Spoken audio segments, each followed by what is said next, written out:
Being brand new to riding can be a pretty daunting place to be, right? You guys have seen all the videos of the guys riding their motorcycles, and they seem like they're having such a good time. And we are. But the thought of riding this brand new thing around cars and traffic and lights is terrifying, right? Good, because riding a motorcycle out on the street around the cars and the traffic is easily the most dangerous thing you're gonna do while riding a motorcycle. The good news is there are definitely ways to make it safer. Today we're talking about my 5 top mistakes that I see new riders make when they're riding out around the cars and the traffic lights. Stick around because this is not about avoiding little slip-ups. This is about making sure you're safe, confident, and most importantly, still having a blast while you're out there riding. Let's get into it. Before we head out onto the road, it's crucial to ensure that you have the right kind of insurance. That's where the sponsor of this video, Dairyland, comes in. If you're looking for an insurance company for your motorcycle, check out the link in the description to get a quote. Y'all can thank them for helping y'all stay safe with all of these tips. Now that we have that handled, let's jump on the bike and let's get into traffic.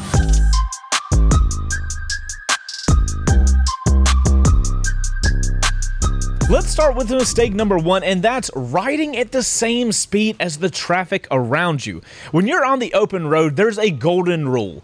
Always stay proactive, never passive. Now, what do I mean by that? It's simple. While cruising through traffic, never stick to just a single speed, especially one that matches the cars around you. Drivers, they zone out. It's a fact. And if you're riding parallel to them for a long time, there's a chance that they might totally forget you're even there. The last thing we want is someone making a sudden lane change right into us. So keep adjusting your speed, make your presence felt, and remember, staying stagnant is never the solution. Depending on the conditions, I typically find myself cruising around 5 miles an hour faster than the cars around me. This limits the amount of exposure I have to each car and allows me to be able to read the cars as I'm coming up to them.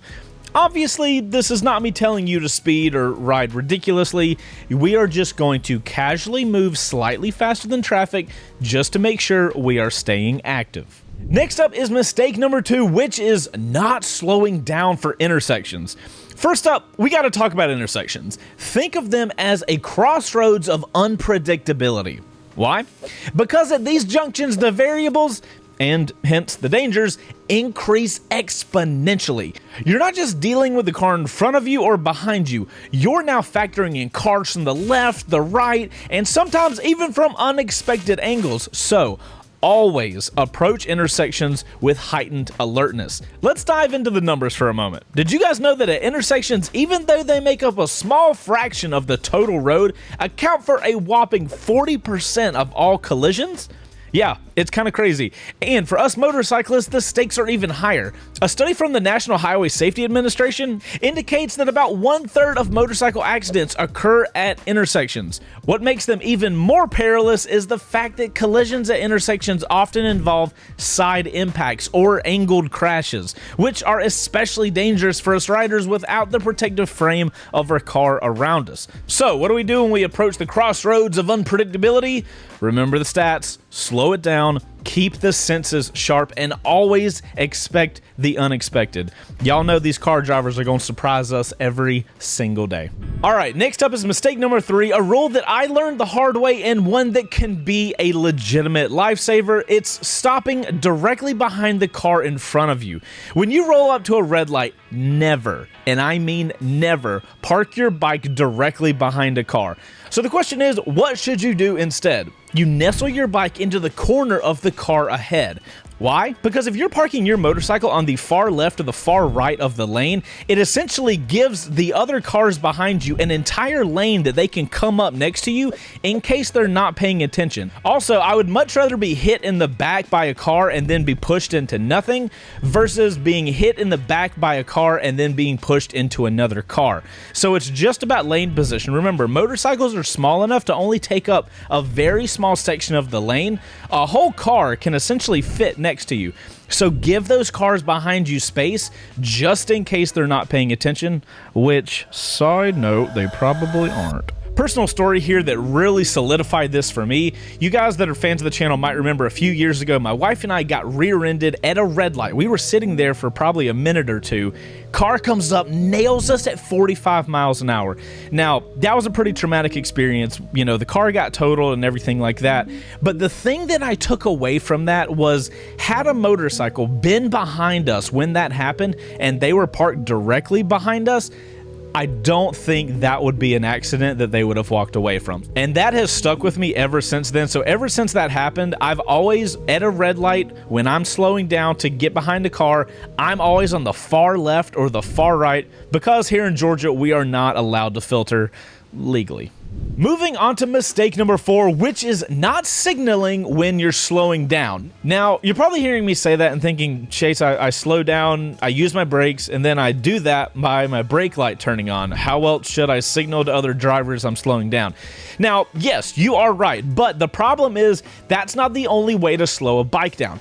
You can actually slow your bike down a considerable amount by using only engine braking, and it's one of my preferred ways of slowing my bike down. Now, because of that, here's a habit I have formed that's crucial for you engine braking enthusiasts like myself. Let's talk about tapping the rear brake. Why? Because when you're downshifting to slow down, your brake lights aren't coming on, even though you're decelerating pretty quickly. Now, to the unobservant driver behind, which, as we have discussed, is the majority of them, it looks like you're maintaining speed.